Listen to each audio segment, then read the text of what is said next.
Daniel had always considered himself a man of the wild, a seasoned ranger who had faced charging elephants, venomous snakes, and even the occasional grumpy hippo without so much as flinching. But nothing in his years of experience had prepared him for his deadliest foe yet, the unrelenting African sun. That morning, he set out alone, driven by reports of poachers setting traps deep within the reserve. His mission was clear: find the traps, dismantle them, and protect the lions he had sworn to defend. With his rifle slung across his back and a half-empty canteen at his side, Daniel moved through the tall, dry grass like a soldier on a quest, adrenaline and duty guiding each step. But as the sun climbed higher, turning the vast savanna into a shimmering oven, his confidence began to melt, along with what little water he had left in his body.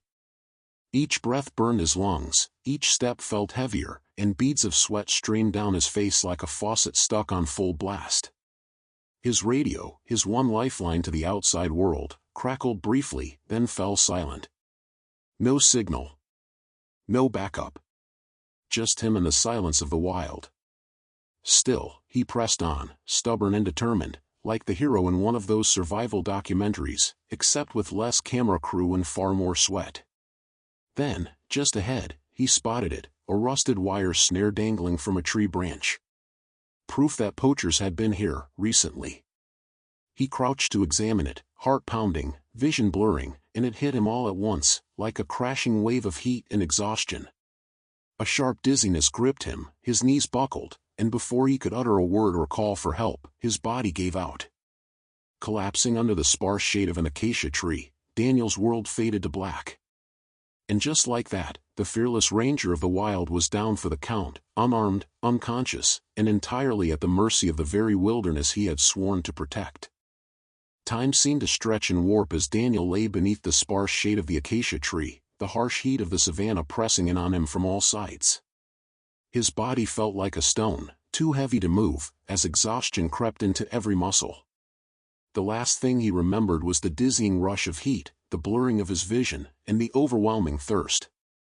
His mind had slowly faded into darkness, and with it, his sense of time. Was it hours or just moments that passed? He couldn't tell. But as his mind floated in and out of consciousness, a deep, rumbling growl broke through the thick silence, vibrating through the dry earth. It wasn't the kind of growl you'd expect from a small animal. No, this was the sound of something powerful. Something large. Something that would likely turn him into a snack. Daniel's eyes fluttered open, heavy and thick, as though they were stuck with glue. His surroundings were still a blur, everything soaked in a golden hue from the setting sun. His first thought, irrational as it was that he had somehow slipped into a fever dream, perhaps from dehydration or the heat. But the growl came again, sharper this time, unmistakably real. And that's when his blurred vision focused on them. Lions. Not a single lion, but a whole pride. And not the kind of lions you see behind a zoo fence. These were the real deal, wild and majestic, with an intensity that hit him straight in the chest. The male lion was enormous, his golden mane like a fiery halo, making him look like a king surveying his kingdom. He was mere feet away, his amber eyes fixed directly on Daniel, studying him with a calm yet intense gaze. Daniel's breath caught in his throat. His heart skipped a beat. The lioness beside him was just as imposing, her muscles tense, ready to spring at any moment. And behind her, the cub. A tiny lion, peeking from behind its mother's legs, watching Daniel with innocent, curious eyes. Daniel froze. His mind screamed, "This is it. This is how I die. I'm going to be lion food." His body refused to obey. His limbs were too weak to move, and the panic that surged through him was quickly smothered by the exhaustion that weighed him down like a boulder. He wanted to crawl, to get up, to fight, anything, but his body wouldn't respond. His legs were like rubber, his throat dry and tight, and all he could do was watch as the massive male lion stepped closer, his presence overpowering, yet eerily calm. The lion's amber eyes locked onto his, as if silently weighing him, deciding whether he was a threat or a potential meal.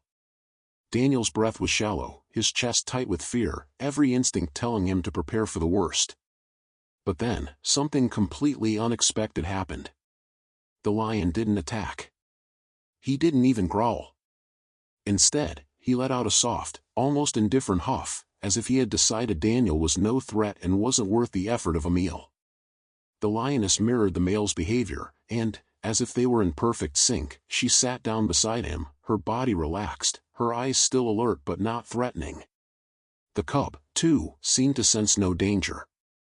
It stayed close to its mother, eyes wide, watching Daniel but not with the hunger he had anticipated. Daniel's mind was racing. What was happening? Why weren't they attacking him? He was at their mercy, alone in the wild, with no weapon, no escape, and yet, they weren't even showing signs of aggression. He braced himself for the moment when they would pounce, but that moment never came. Instead, he felt an odd sense of peace settle over him, as the lion in his pride simply watched him. As his body sank deeper into the earth, overwhelmed by both physical exhaustion and confusion, his mind began to drift into a strange kind of clarity. He realized that he wasn't just lying there as prey. He was being protected. These lions weren't his enemies, they were guarding him, keeping a watchful eye over him. But why? Was it out of some primal instinct, or recognition of his humanity, or something deeper, something far more profound? It didn't matter, though. All that mattered was that, for the first time since his collapse, Daniel felt safe. Safe in the presence of creatures that should have been his greatest threat, but instead, had become his protectors. It was a strange, surreal feeling, one that calmed his racing heart and allowed him to slip back into a restless, yet strangely peaceful sleep. And as he lay there, surrounded by the pride of lions, the last thought that crossed his mind was, I never thought I'd be kept alive by the very creatures I came here to protect. As Daniel lay motionless beneath the acacia tree, his body drained of strength and his mind swirling in the haze of dehydration, a memory stirred deep within his consciousness, a memory that felt like a distant echo, as if it had happened in another life. He couldn't place the exact moment, but he could feel the vividness of it, like it had just happened yesterday. The heat of the savanna sun, the rustling of the dry grass, and the overwhelming sense of urgency.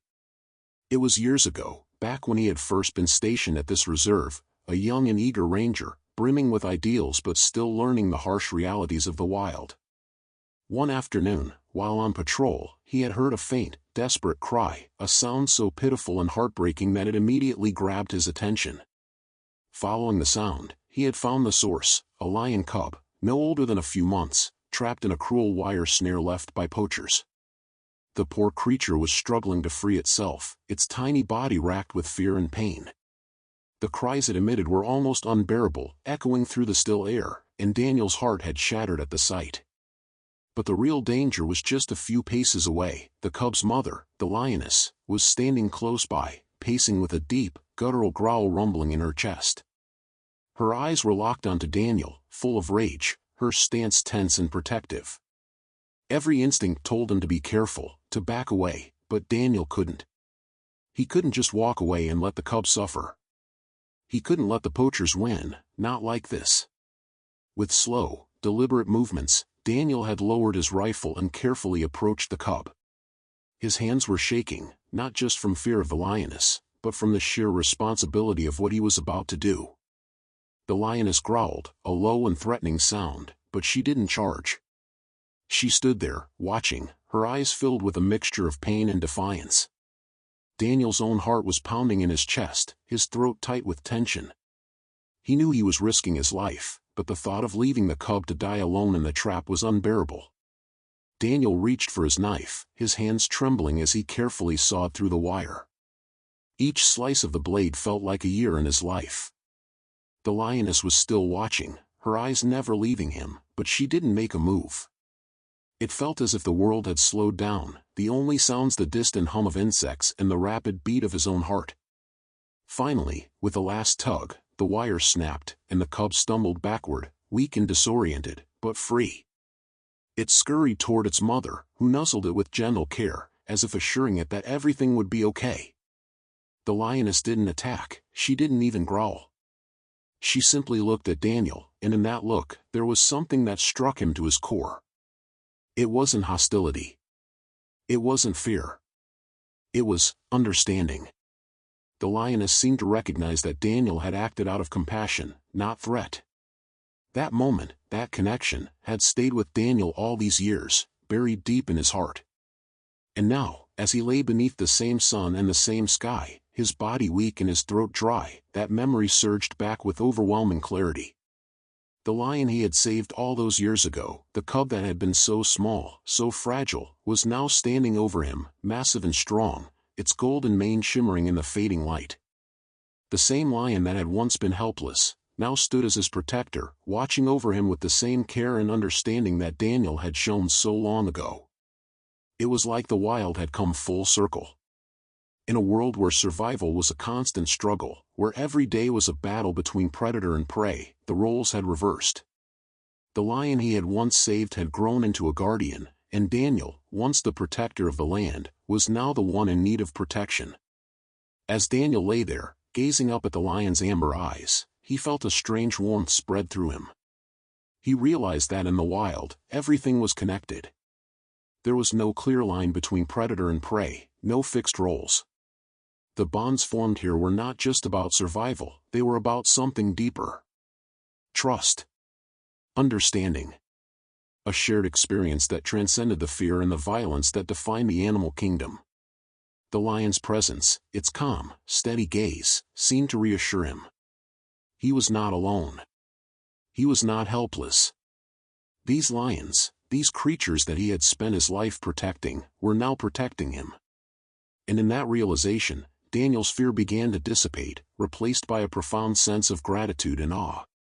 His body, exhausted and frail, finally allowed him to drift into sleep, not out of fear, but out of acceptance. The wild had not only given him a second chance, it had shown him the depth of the connection between all living things, the intricate web that tied them together. And for the first time in his life, Daniel felt a deep sense of peace, knowing that, in this moment, he was both a part of and protected by the wild. As Daniel's consciousness flickered between the fading edges of sleep and the sharpness of reality, a strange sense of peace began to settle over him, despite the harshness of his surroundings. The oppressive heat of the African savanna continued to beat down relentlessly, but it seemed to hold no sway over the extraordinary calm that enveloped him now. His parched throat, his aching limbs, everything felt distant, as if his body no longer mattered. What consumed him now was the quiet, watchful presence of the lions. They surrounded him like a protective wall, each one standing still, their golden eyes observing him with an intensity that seemed to go beyond mere curiosity. It was as though they could sense his vulnerability, but instead of pouncing on him as a prey animal, they remained unmoving, silent sentinels in the heart of the wild. Through his blurred vision, Daniel could see the lioness, regal and powerful, sitting calmly beside him. Her muscular frame was poised, yet there was something unusually tender in the way she observed him. The small cub remained close by her side, its tiny eyes darting around cautiously but never straying too far from its mother. Daniel's mind struggled to make sense of the scene, and though he feared that he was hallucinating from exhaustion, he could not shake the feeling that the lions were not there to harm him. They were guarding him. But from what? Was it their instinct? Or was there something deeper, some kind of recognition? A heavy groan escaped Daniel's lips as his eyes closed again, the weight of his fatigue pulling him under once more. His body was beyond weary, and the only thing that kept him tethered to the waking world was the steady rhythm of his breath and the occasional rumble of the male lion nearby. The lion, a towering figure of raw power, stood just a few feet away, its amber eyes locked onto him with a deliberate focus. Daniel's pulse quickened. Was this the same lion he had encountered years ago, when he had freed its cub from a poacher's trap? The memory bubbled up from the depths of his exhaustion like an image from a dream. Young, desperate, and full of fear, he had approached the snared cub carefully, his rifle slung low and his hands held high in peace. The mother lioness had growled, warning him, but had not attacked. She had simply watched him as he worked swiftly to free her cub, knowing that he meant no harm. Afterward, the lioness had turned her gaze toward him, not with aggression, but with a silent understanding. That unspoken bond had remained with him all these years. Now, as he lay beneath the acacia tree, Daniel wondered if the lion before him was that same cub, now fully grown, powerful, and perhaps even grateful. He felt a strange shiver run down his spine as the realization hit him. the lions weren't just watching him. They were protecting him. A sense of awe filled his heart, mingling with the relief that he had not been torn apart by their claws. He had always seen lions as symbols of fearsome predators, but now, lying helpless in their presence, he saw them in an entirely new light. The air thickened with tension as Daniel's mind drifted in and out of consciousness. The heat of the day seemed to stretch into eternity, and his body felt as if it were being slowly consumed by the unforgiving savanna. Yet, through the haze of his dehydration and the haze of his weakening body, he felt something that defied logic: safety. He should have been terrified, should have felt the terror of being so vulnerable in the presence of such powerful creatures, but instead, he felt an inexplicable sense of calm. He could feel the lioness's eyes on him, unwavering, steady, as though she had made the decision that he was not to be harmed. Daniel tried to lift his head, but his muscles refused to respond. He was utterly drained, and his vision swam with dark spots.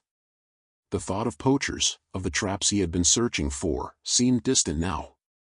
The lions, these magnificent creatures, had taken over, becoming his guardians, shielding him from the danger he had set out to face. But what if this was it? What if he was going to die here, alone under the vast, unforgiving sky, with only the lions as witnesses to his last breath? A growl from the male lion broke through his spiraling thoughts, pulling him back to the present. He struggled to focus, his breath shallow, his body shaking with the effort to stay conscious. He could hear the faint sound of hyenas in the distance, their eerie giggles breaking the stillness. Normally, Daniel would have reached for his rifle instinctively, knowing how dangerous these scavengers could be. But now, with his body unable to move and his mind clouded by exhaustion, he felt no fear. The lions were there. They would protect him. And sure enough, as the hyenas began to creep closer, the male lion, Kono, he realized, with a shock of recognition, lifted his massive head and let out a low, resonant growl. The sound was deep and powerful, a warning that sent the hyenas scurrying away, their laughing calls abruptly silenced. It was then that Daniel understood the depth of the lion's protection. They weren't just watching him. They were actively guarding him. He wasn't just an injured ranger, they saw him as something more, someone worth protecting. Daniel, still unable to move, allowed himself to sink back into the earth beneath him. A strange sense of peace washed over him as he realized that his life was no longer in his own hands. The lions had decided his fate. And for reasons unknown, they had chosen to spare him. They had decided to stand between him and the savannah's dangers, a bond forged in the unlikeliest of circumstances. As the hours stretched on, Daniel could feel the pull of sleep again, but this time, it didn't feel like surrender. It felt like safety. He drifted into a heavy, exhausted slumber, knowing that, for now, he was protected. The wild had not claimed him. The lions had claimed him. As Daniel's consciousness slowly flickered back into focus, the first thing that struck him was the absence of the oppressive, scorching heat that had been relentlessly bearing down on him just moments ago. His body was no longer drowning in sweat, his mouth no longer parched with thirst, and the burning in his lungs from each labored breath had finally subsided. Instead, he found himself in an eerie calm, the golden light of the setting sun casting long shadows over the savanna, the air now cooler, almost soothing against his skin. He shifted slightly, his muscles protesting with the familiar ache of exhaustion, but it was different this time. This was the kind of ache you felt after a grueling battle, one where you knew you had somehow, against all odds, survived. His throat was still painfully dry, and his body felt fragile, as if the very act of moving might shatter him, but there was something deeper now, a profound sense of something beyond physical weakness. A strange warmth spread through him as his gaze shifted. His heart skipped when he realized that the lions were still there, unmoving, surrounding him like silent sentinels. His vision was still blurry, his mind slow and foggy from the days of strain and dehydration. But even through his blurred vision, Daniel could make out the shapes of the lions. There was the lioness, still watching over him protectively, her eyes full of a quiet strength. The cub, small and unbothered, nestled close to her side, peeking out from behind its mother's legs. And Kono, the massive male lion, who stood farther away, but his presence was unmistakable. His golden eyes locked onto Daniel's, unwavering and steady, as though he were silently assessing the ranger's every breath, every slight movement. Daniel's heart pounded in his chest, the beat uneven and frantic as the full realization of the situation began to sink in. He was weak, so weak, and utterly at the mercy of these majestic creatures. He felt a wave of fear surge through him again, but it wasn't the same kind of fear he had felt when facing a predator in the wild. This fear was different, more profound, fear of the unknown, of something far larger than him. And yet, oddly enough, there was no immediate threat. No sharp claws were coming at him, no crushing jaws aimed to tear into his flesh. Instead, the lions were watching him, protecting him. A part of him wanted to panic. It didn't make sense. They were lions. Predators. He had always been taught to fear them, to be wary. But this time, there was no hunger in their eyes. No attack. Instead, there was only a quiet patience, a kind of silent understanding. It was as though they were standing guard over him, keeping him safe, even from the dangers he couldn't yet comprehend. Despite the puzzling nature of it all, Daniel couldn't help but relax ever so slightly. The panic, the adrenaline that had once surged through his veins began to drain away, replaced by a strange sense of calm. Maybe, just maybe, these lions weren't here to harm him. Maybe, despite all the odds, he was safe. The sound of voices reached his ears, distant at first, but growing nearer. His heart skipped a beat. His fellow rangers. They had come for him. Mark, his closest friend, was among them. Daniel could feel the weight of the hope that surged in his chest. The moment he had longed for, the moment of rescue, was finally here. Yet, as the voices grew closer, so did his awareness of the lions, still standing tall around him. He was caught in a limbo, a delicate balance between his human instinct to reach out for the help that was coming and the strange, undeniable connection he felt to the lions who had chosen to stay by his side. He opened his dry lips, attempting to call out, but the sound that emerged was little more than a rasping breath. "Mark. I'm here," he managed to whisper, though it felt as though the words barely made it past his throat. His eyes fluttered, and his head spun again, but the presence of the lions, their unwavering calm, grounded him. He wasn't alone. They were here, watching, waiting. To his amazement, Kono, the massive lion, stirred. The lion's amber eyes locked onto him once again. There was no threat in the lion's gaze, just something deeper, something inexplicable. Kono let out a low, rumbling growl, but it wasn't aggressive. It was more like a warning, a gesture. Then, without hesitation, the lion stepped aside. His massive body shifted, his huge form barely making a sound as he moved. It was as if Kono were granting permission, allowing the rangers to come closer, to take Daniel. The gesture was simple, but the significance was not lost on Daniel. Mark and the other rangers hurried to him, but Daniel's gaze remained locked on Kono. For a moment, time seemed to stretch. The rangers, equipped with their rifles and their training, moved in quickly, but they too paused, as though understanding that the lions were not simply allowing them to pass, they were giving them permission. The unspoken bond between Daniel and the lions had been sealed, and it was this bond that now protected him. Mark knelt beside Daniel, his face full of concern. He checked Daniel's pulse and breathed a visible sigh of relief when he found it weak but steady. "We found you," Mark said, his voice thick with emotion. "You're alive." Daniel's body trembled as he struggled to sit up, the weight of everything that had happened crashing down on him. He could hardly process it. The lions had protected him. They had guarded him against the elements, against any predators, against the harsh reality of the wild. They had given him the greatest gift of all, his life. And now, they were allowing him to leave.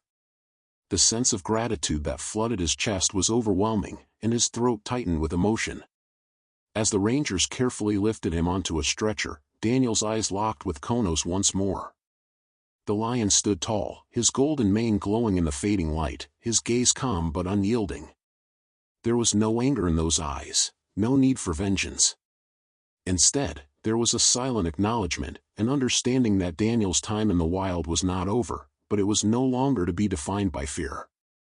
Kono had become his protector, and in a way, Daniel had become part of the wild story too. The pride watched from the shadows as Daniel was carried away. It was as if they knew that their role had ended. They had fulfilled their duty, and now they were fading into the background. Daniel didn't look back. He didn't need to. The bond between him and the lions was eternal, one that words could never capture, one that could only be understood by the land, the creatures, and the wild itself. As the vehicle pulled away, Daniel's body ached with exhaustion, but his heart swelled with something more, a quiet peace, a deep connection to the wild, to the lions who had saved him, and to the strange and unexplainable force of nature that had led him through the darkest of times. He was safe, for now, and the memory of the lions would stay with him forever, a silent reminder of the incredible bond that exists between humans and the creatures we often fear.